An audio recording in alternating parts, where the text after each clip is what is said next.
Meus amados irmãos, nós agora vamos meditar na eterna palavra de Deus, dando continuação ao assunto que iniciamos há 2 semanas atrás,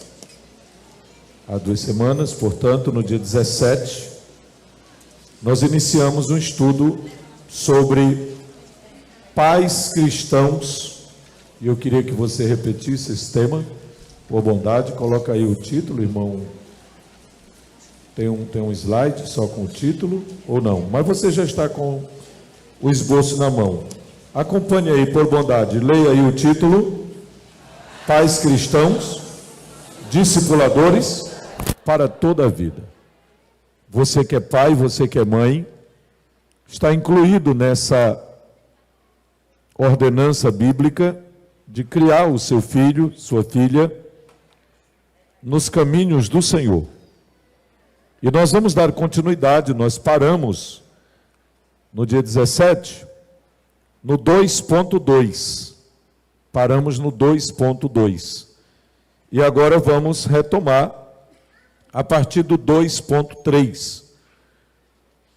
E eu queria que você, que recebeu agora esse esboço, lesse com bastante atenção os itens anteriores do tópico 1, que fala das crianças e a infância na Bíblia, mostrando inclusive a defesa que Jesus faz das crianças, as lutas de Jesus em favor das crianças, e o estudo mostra quantas vezes aparece na Bíblia a palavra criança, crianças, filho, filha, meninos, meninas. Somando tudo, temos mais de 8.000 vezes esses termos mencionados na Bíblia. Ora, irmãos, se tantas vezes, milhares de vezes, a palavra filho ou filhos, crianças, meninos, meninas, são mencionados na Bíblia, isso está sinalizando para mim e para você que o assunto merece a nossa atenção. Deve chamar a minha e a sua atenção. Agora abra a sua Bíblia no Salmo de número 78. Esse texto não está anotado no esboço. Você pode anotar bem aí no 2.3.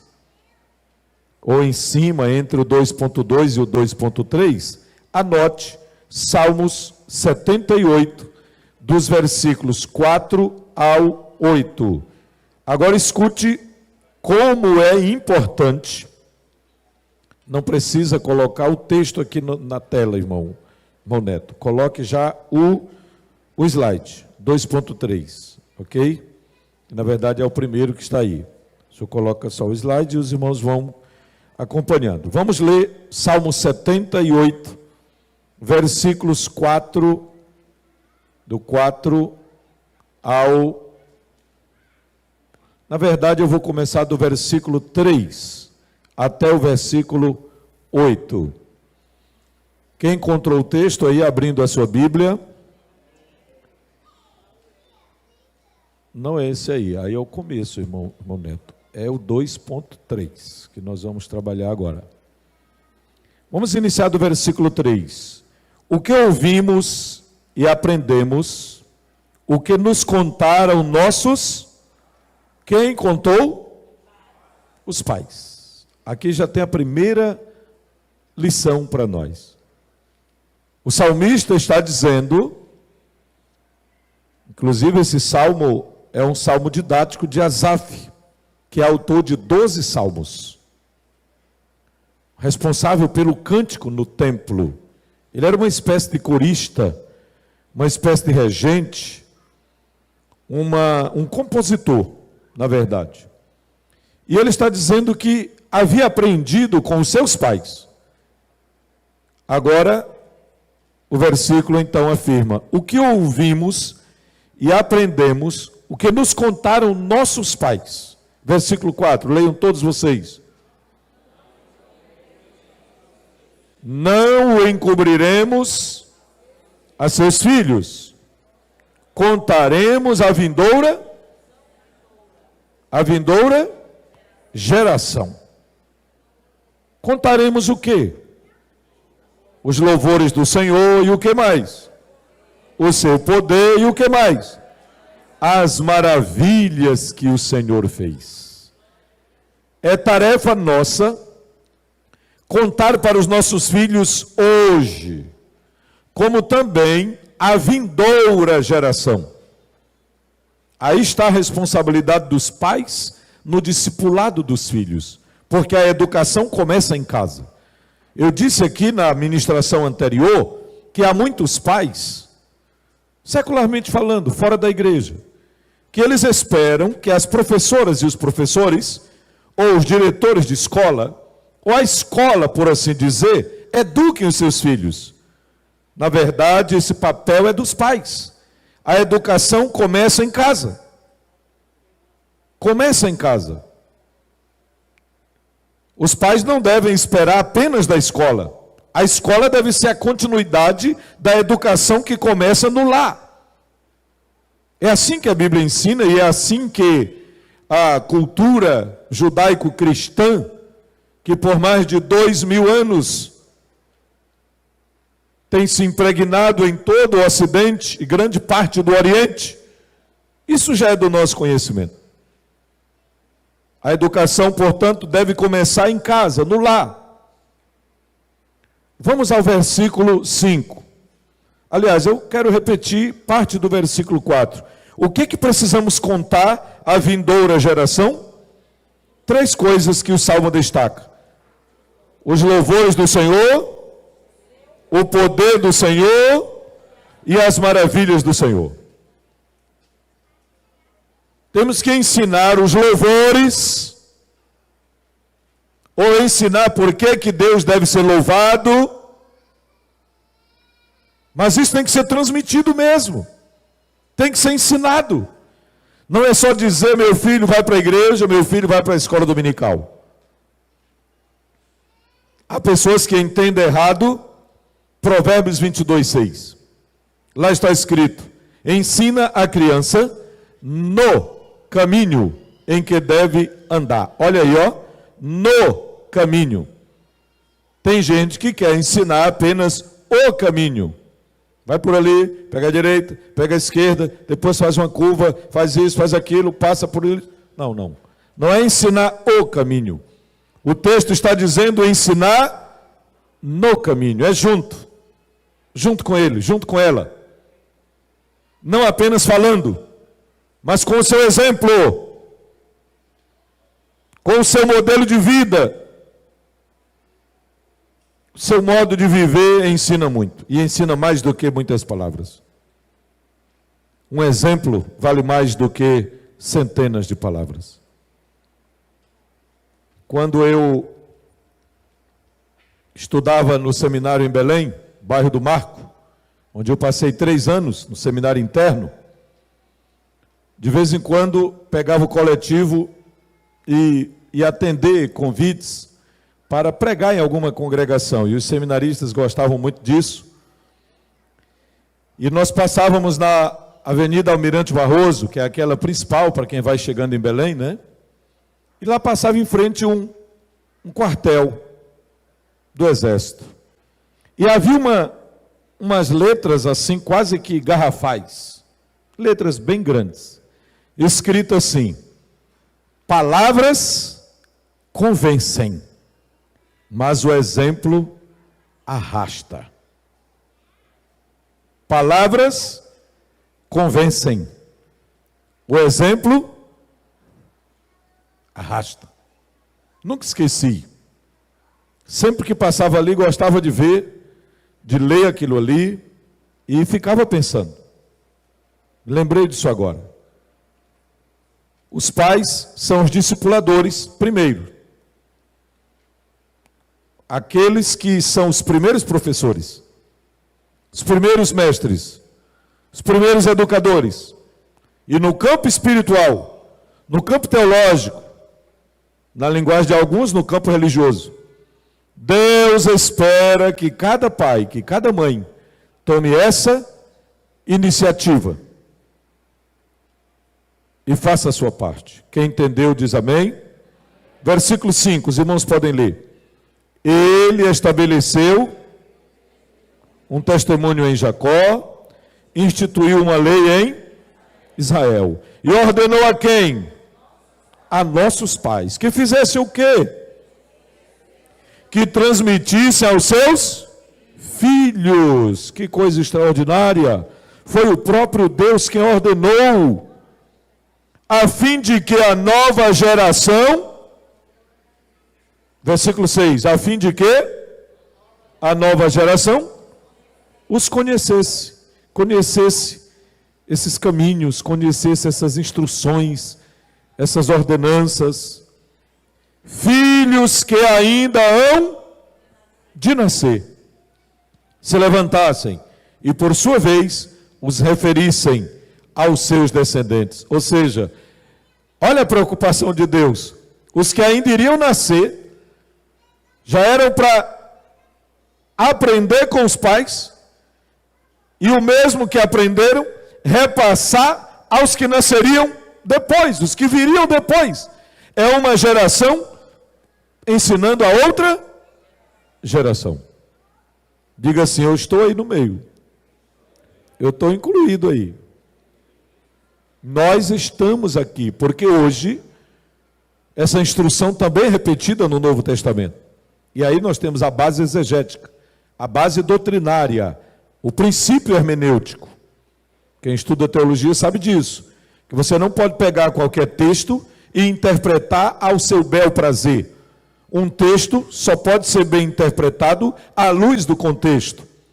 E existe o contexto imediato e o contexto remoto. Existe o contexto cultural, contexto histórico, mas existe o contexto teológico da Bíblia inteira. E olhando para o contexto teológico, nós somos o Israel de Deus. Somos o povo de Deus hoje. E como igreja de Deus que somos, também somos instruídos a ensinar os nossos filhos, criá-los na doutrina e na admoestação do Senhor, conforme Efésios capítulo 6, que está citado aí bem no esboço, bem em cima. Agora, irmãos, o versículo 7, por bondade, todos juntos podem ler? Para que pusessem em Deus a sua confiança, e não se esquecessem dos feitos de Deus. Estou lendo o Salmo 78, versículo 7. Mas lhe observassem os mandamentos. Nós temos que ensinar os nossos filhos a confiar em Deus. Temos que ensinar os nossos filhos a pôr a sua esperança em Deus, a olhar para Deus e saber que Deus é o nosso refúgio, a nossa fortaleza, o nosso socorro bem presente nas angústias, nas tribulações da vida. Versículo 8, para encerrar essa leitura. E que não fossem como seus pais, aquelas da geração lá no princípio, que saíram do Egito e não obedeceram a Deus, se tornando uma geração obstinada e rebelde, geração de coração inconstante, cujo espírito não foi fiel a Deus. E por que a Bíblia mostra esse exemplo negativo? Está lá em 1 Coríntios capítulo 10, para que você não caia como eles caíram, para que você não faça como eles fizeram, para que você não desobedeça como eles desobedeceram. Em Romanos, no capítulo 14, está escrito que tudo que foi escrito no Antigo Testamento, tudo que foi escrito para o nosso ensino. Inclusive os aspectos negativos. Irmãos, essa é uma das maiores provas de que a Bíblia é de fato a palavra de Deus. Ela não esconde pecado de ninguém. A Bíblia é imparcial. A mesma Bíblia que mostra Davi começando o seu reinado, sendo um homem segundo o coração de Deus, é a mesma Bíblia que mostra Davi cometendo um adultério. É a mesma Bíblia, é o mesmo livro. Ela é um livro imparcial. Sua história é verdadeira. Então ela mostra esse exemplo negativo daquela geração que saiu do Egito e não foi fiel a Deus, por isso pereceu no deserto? E quem entrou na terra prometida já foram aqueles que, quando saíram do Egito, eram recém-nascidos, ou então eram bem novinhos, porque na verdade foram contados os de 20 anos para cima, né? Então quem não tinha essa idade, então teve aí a oportunidade de aprender realmente a servir a Deus, e os que nasceram durante a travessia do deserto rumo à terra prometida.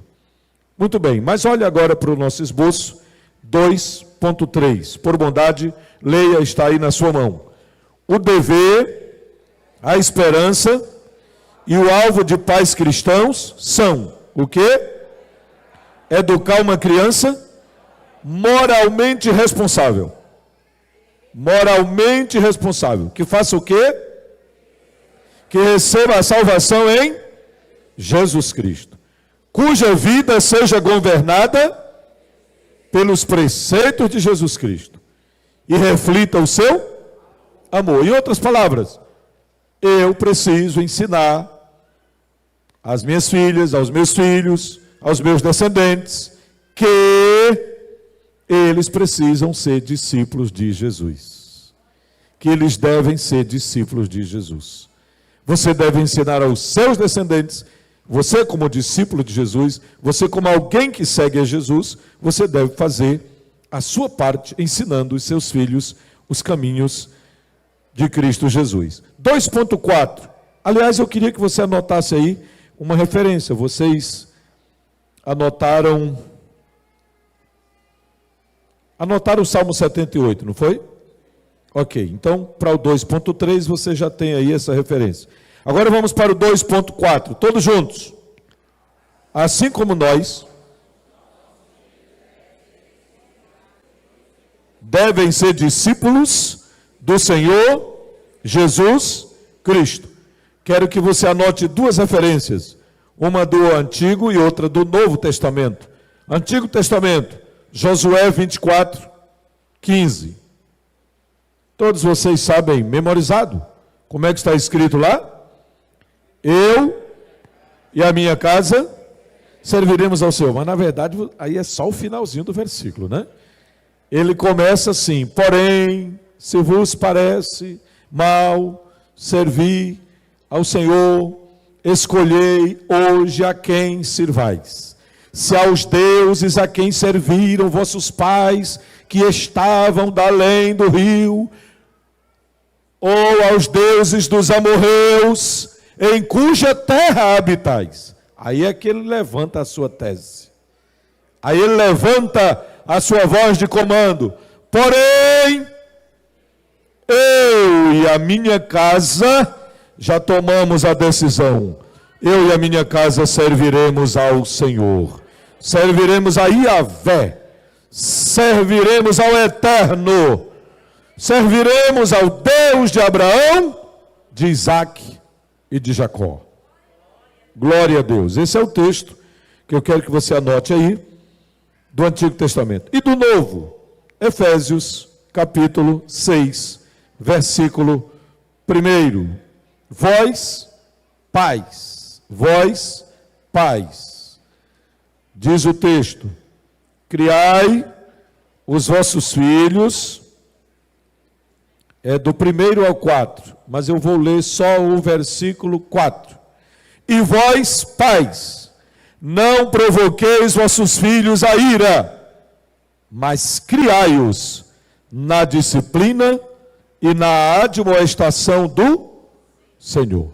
Eu expliquei na aula anterior, no estudo bíblico anterior, o que provoca, o que pode provocar os filhos a ira. Quando é que os pais provocam seus filhos a ira? Eu dei aí uns 4 ou 5 nortes, eu mostrei quais são as ocasiões em que os pais provocam seus filhos a ira e termina por desanimá-los de servir ao Senhor. Se você quiser acompanhar o estudo completo, é só acessar aí o YouTube no canal da igreja, Web TV AD Santa Inês. E aí lá está a mensagem completa, a gente não tem como repetir tudo aqui. Então, Efésios capítulo 6 e o versículo 4. Vamos para o 2.5, por bondade, leiam bem forte. 2.5. Os pais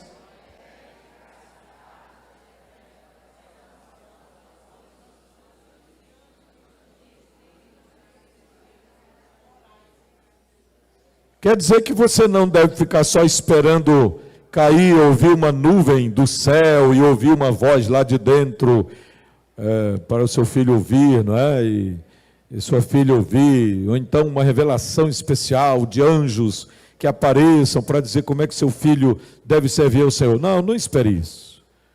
Porque a revelação já foi dada, o ensino já foi dado, o recado já foi dado. Tudo o que precisa ser feito já está escrito. Agora é só cumprir. Qual é o texto, pastor, que deixa isso aí assim mastigado?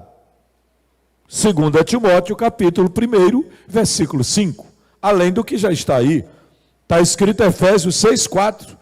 Mas você pode acrescentar 2 Timóteo 1,5. E eu gostaria de ler esse texto com vocês, porque ele fala muito nesse assunto. 2 Timóteo 1,5. Olha como é extraordinário. Pela recordação que guardo de tua fé. Paulo está falando com o jovem Timóteo. Ele diz: Timóteo, eu me recordo, eu lembro, eu tenho certeza que você tem uma fé não fingida, uma fé sem fingimento, uma fé sem hipocrisia, uma fé sem nenhuma falsidade. Você não vive titubeando para a direita ou para a esquerda. Você faz uma caminhada sem titubear nem para um lado nem para o outro. Você tem uma fé não fingida. Você não olha para trás, não olha para os lados, não olha ou não vive olhando para os lados. Você está com seu olhar fixo em Cristo. Sua fé é sem fingimento. Você crê mesmo de todo o coração. A mesma que, isto é, a mesma fé que, primeiramente, habitou em tua avó, Lóide, e em tua mãe, Eunice. E estou certo de que também habita em ti. Glória a Deus. É exatamente o que o preceito do 2.5 está afirmando. Os pais não devem ficar sentados esperando que a salvação alcance seus filhos antes de instruí-los nos preceitos morais de Deus. Você que tem que tomar a iniciativa.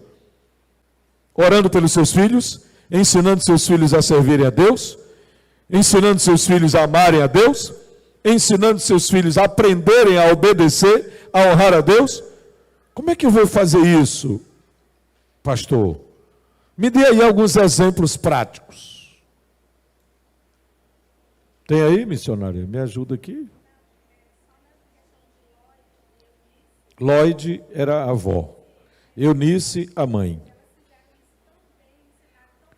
Elas ensinaram tão bem que Paulo, quando chegou em Icônio e Listra, já encontrou Timóteo discipulado, bem crente. E estava tão preparado, viu, Elias, que ele disse: deixa esse menino ir comigo aí para fazer missões aí, mundo afora. E os pais deixaram.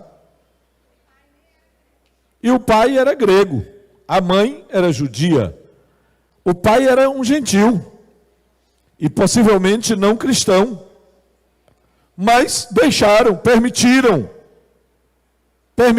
que o menino acompanhasse Paulo. E é exatamente para esse menino que agora já treinado para ser obreiro, ou como obreiro, porque já era uma outra fase, já era um outro momento de sua vida, para quem Paulo escreve a sua última carta? Exatamente para Timóteo. Por que, irmãos? Por que, obreiros? Que ele escreve a sua última carta para Timóteo. Vocês já pensaram nisso? Vamos lá, pastores. Ninguém pensou nisso ainda? Pois eu já pensei. Mas eu quero que vocês digam alguma coisa. Por que ele não escreveu para Filemão de novo, para o seu filho Onésimo, que ele gerou nas prisões? Por que ele não escreveu para Tito? Por que ele não escreveu para Pedro ou para outro, para um apóstolo que ainda estivesse vivo na época? Por que ele não escreveu para um dos líderes da igreja de Jerusalém? Ele escolhe um rapaz, Por que, Adalberto?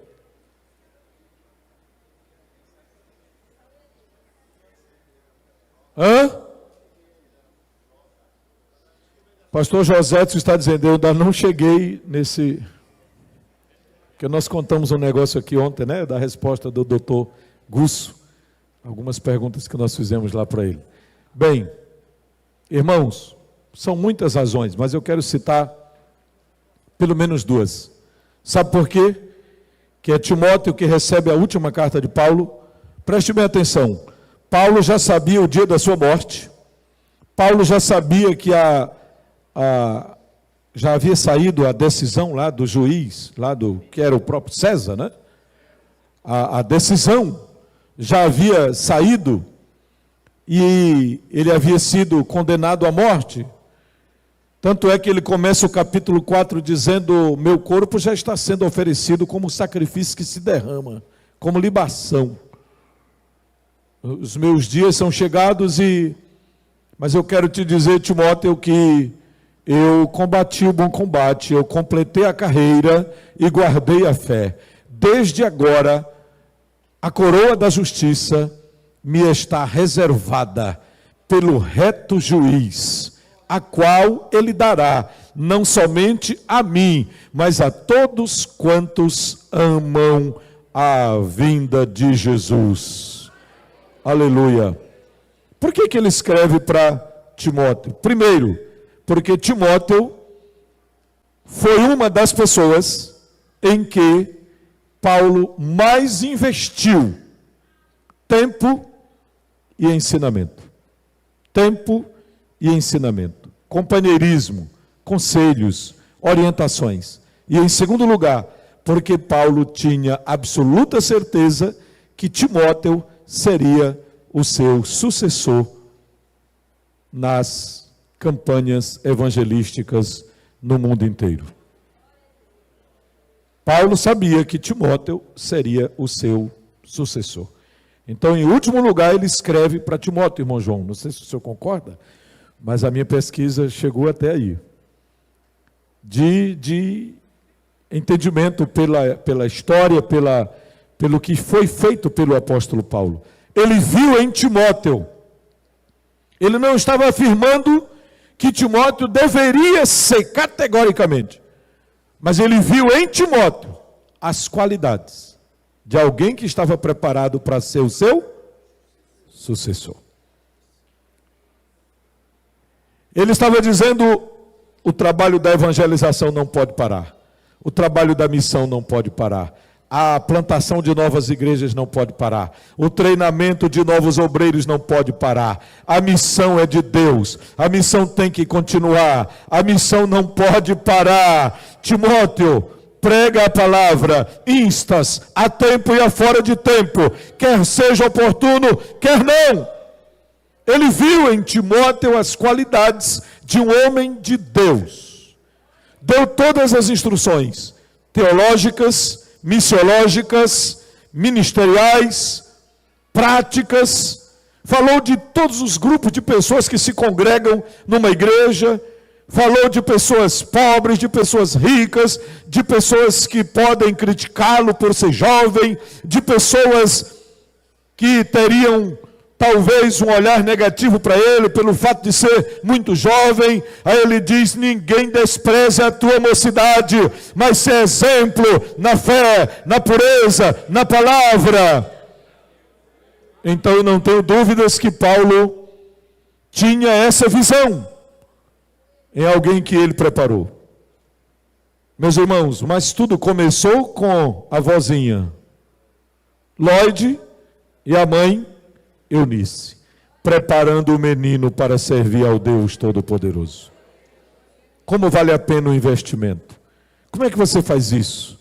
Orando com seu filho, ensinando ele a orar, trazendo para a escola dominical, vindo com ele, aproveitando todas as oportunidades, no culto doméstico em casa, na hora de um louvor, na hora de uma oração, em todas as ocasiões. Não perca tempo, não perca oportunidade, como diz o livro de Deuteronômio, capítulo de número 4, do versículo 6 ao versículo 9.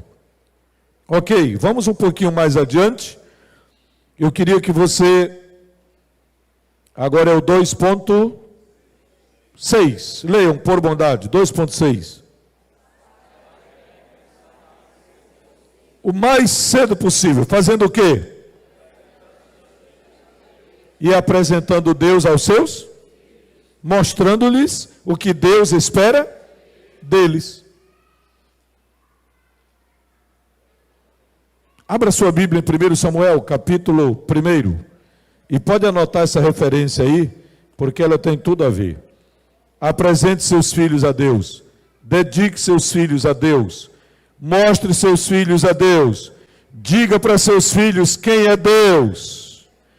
Como é Deus. O que Ele faz. O que Ele fez. O que Ele é poderoso para fazer. Glória a Deus. Capítulo 1. 1 Samuel, capítulo 1, versículo 27. Aqui já é o momento em que Ana e Elcana trazem o menino Samuel para ser consagrado ao Senhor, para ser dedicado ao Senhor. E olha como é que está escrito, nos versículos 26 a 28. Ela diz assim: Ah, meu Senhor, tão certo como vives, eu sou aquela mulher que aqui esteve contigo orando ao Senhor. Agora leio o 27. Por este menino orava eu, e o Senhor me concedeu a petição que lhe fizeram. Agora o versículo 28. Pelo que também o trago como devolvido ao Senhor. Por quanto tempo?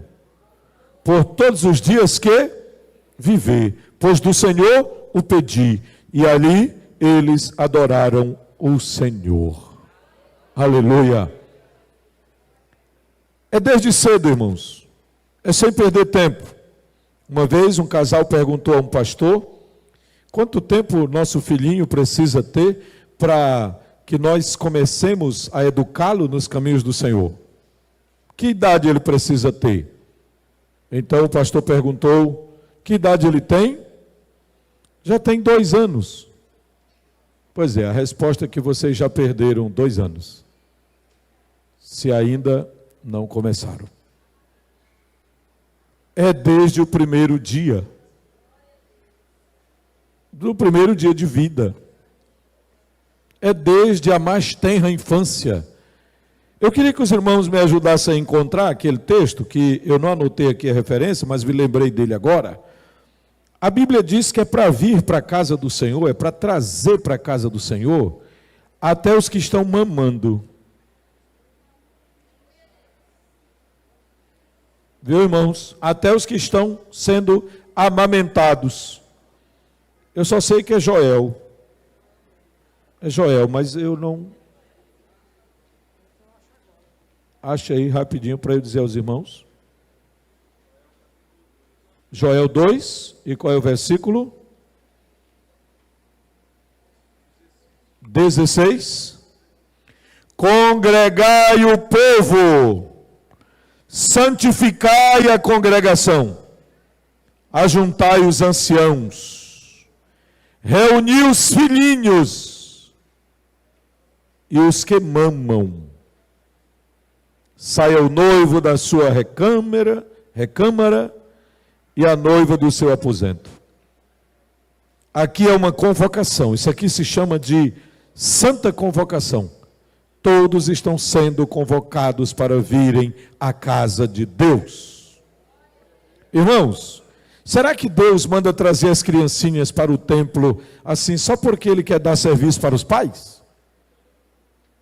Será que é por isso? Só porque Ele quer dar serviço para os pais. Aí Ele manda trazer os meninos. É por isso, irmãos? Não. É porque as crianças desde a sua mais tenra infância, estão na fase de aprender, estão na fase de aprendizagem espetacular. Podem aprender muito, e elas aprendem olhando, vendo, percebendo, sentindo e agindo junto aos seus pais. Quem entendeu diz amém. 2.7, vamos partir aqui para o encerramento. Nosso horário está quase concluindo, já tem só 8 minutos, e antes disso queremos terminar. 2.7, leia bem forte.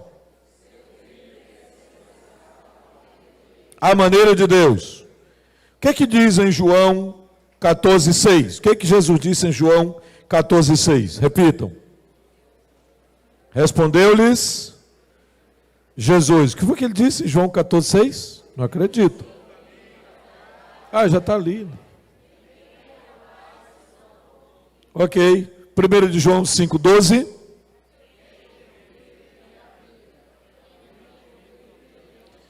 E aos Romanos 10, versículos 9 e 10. Se com a tua boca confessares ao Senhor Jesus, como a Jesus como Senhor, e em teu coração crer que Deus o ressuscitou dentre os mortos, você será salvo. Porque com o coração se crê para a justiça e com a boca se confessa para a salvação. O que esse ponto está querendo ensinar? Que o seu filho precisa conhecer o plano da salvação. Só existe um Salvador, e o nome dele é Jesus. Salvação é sinônimo de vida eterna. E é preciso ter um compromisso com Jesus. É preciso fazer um compromisso com ele. 2.8, leiam bem forte. Cristo ordena uma completa rendição do coração e da vida para ter a experiência do novo nascimento. Porque João 3, 5 a 8 diz que quem não nascer de novo não pode ver o reino de Deus. Na próxima segunda-feira, se Deus nos permitir, na próxima etapa desse estudo, nós vamos explicar um pouquinho sobre a salvação das crianças, porque tem pais que pensam que todas as crianças, independentemente da idade, já estão salvas. E eu quero mostrar para você, biblicamente, que não é assim como muita gente pensa. Não é assim. Nem todas as crianças estão salvas. Pastor, olha que heresia, que tamanha heresia essa que o senhor está dizendo. Vou mostrar para você que não é heresia. Talvez seja por isso que a Bíblia fale tantas vezes: cuida do teu filho, ora com teu filho, ensina o teu filho, ganhe o teu filho. Porque se já tivesse tudo prontinho, não precisava Deus estar com nenhuma preocupação. Deixa ele para lá, já está salvo mesmo. Não é assim não, irmãos. Não é assim. Vamos mostrar biblicamente que é dever do pai e da mãe ensinar a palavra de Deus ao seu filho. 2.9, leiam bem forte. Como pais cristãos, Deus espera de nós o quê? Um compromisso firme. De quê, irmãos? Para Deus e para o seu reino. Anote aí duas referências. Juízes, capítulo 2, versículo 10. E Jó, capítulo 1, versículo 5. Por falar dessa preocupação. Juízes 2:10. O que diz Juízes 2:10? Fala de uma outra geração que se levantou e não conhecia ao Senhor, porque faltou o ensino para as crianças. Faltou o ensino para as crianças. Aí se levantou uma geração que não conhecia ao Senhor. E deu problema, viu, irmãos? Deu problema. Começaram a adorar ídolos. E a nação ficou escrava por muito tempo. E o que ensina Jó, capítulo 1, versículo 5? Que Jó se levantava de madrugada e orava pelos seus filhos. Fazia sacrifício pelos seus filhos. E ele ficava pensando: Senhor, será que algum deles blasfemou contra o Senhor? Pecou contra o Senhor? E a Bíblia diz que ele citava todos os seus filhos, Miguel, de um por um. E ele tinha quantos? 10. Tem gente que acha muito, 3, né? 3, 4. Meu Deus, Jó tinha 10. Eu fui pastor de um irmão, lá no Pequiá, de baixo, ele e a esposa dele, 24 filhos. Era o irmão Aloísio. Irmão Aloísio, pernambucano, viu, irmão de Carlos? No dia que ele ia para a congregação, ele tinha uma caminhonete. Naquele tempo a gente apelidava aquele carro de cafuringa, que era aquelas C10 ou D10, né, com a carroceriazinha de madeira. O Moisés conhece bem esse tipo de... Aí no dia que o irmão ia para o culto, aí os irmãos brincavam. A congregação do irmão Luiz está chegando. Porque eram 24, irmãos. Ele com a esposa, 26. Que maravilha, né? E eu tive a oportunidade de visitá-lo. Eu fui lá com a minha esposa Iranilde algumas vezes. Eles tinham um sítio. E eu achava muito bonito, era na hora do café. Ou então do almoço. Você não imagina o tamanho das panelas de cuscuz. E as latas de leite. E café, e haja leite, e haja café. Ainda bem que eles ajudavam, os mais velhos ajudavam os pais. E só tinha um, sabe, embora não me falhe, só um casado. Os outros estavam todos lá ao redor do pai e da mãe, todos crentes em Jesus. Era uma congregação mesmo, na hora que... Se tivesse poucos bancos vazios, quando o irmão Luiz chegava, o diácono já ia, afasta aí, irmão, ajeita aí, bota aqui e tal.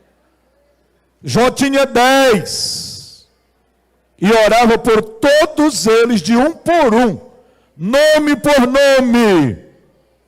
Você ora pelos seus filhos diariamente? Você apresenta os nomes dos seus filhos a Deus? A necessidade de cada um? Deus conhece. Mas Ele quer que você abra a boca e o coração e chegue na presença dEle, intercedendo pelos seus filhos. De um por um. Não desista dos seus filhos. Não desista da sua casa, não desista da sua família. Coloque-os na presença do Deus Todo-Poderoso. Último ponto. O exemplo de um verdadeiro discípulo de Cristo é o fator mais importante na prática do discipulado no seio de uma família cristã. E aí você pode anotar 2 Timóteo 2:2. E o que de mim ouviste, através de muitas testemunhas, isso mesmo, transmite a outros, transmite a pessoas fiéis, para que possam ensinar a outros. Fique de pé na presença de Deus. Diga comigo, o meu maior sermão, como pai, como mãe, é o meu exemplo.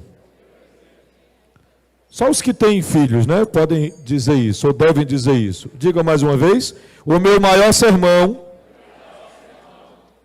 pregado para os meus filhos, é o meu modo de servir a Deus. Será que eles estão olhando, irmãos? Eles estão vendo, irmãos? Estão ou não estão? Todos os detalhes, viu? Todos os detalhes, todos os detalhes. E é dever meu, é dever seu. Se você quiser, pode anotar também Atos 16, de 1 a 3, que fala da chegada de Paulo em Icônio, levando Timóteo, que já estava discipulado.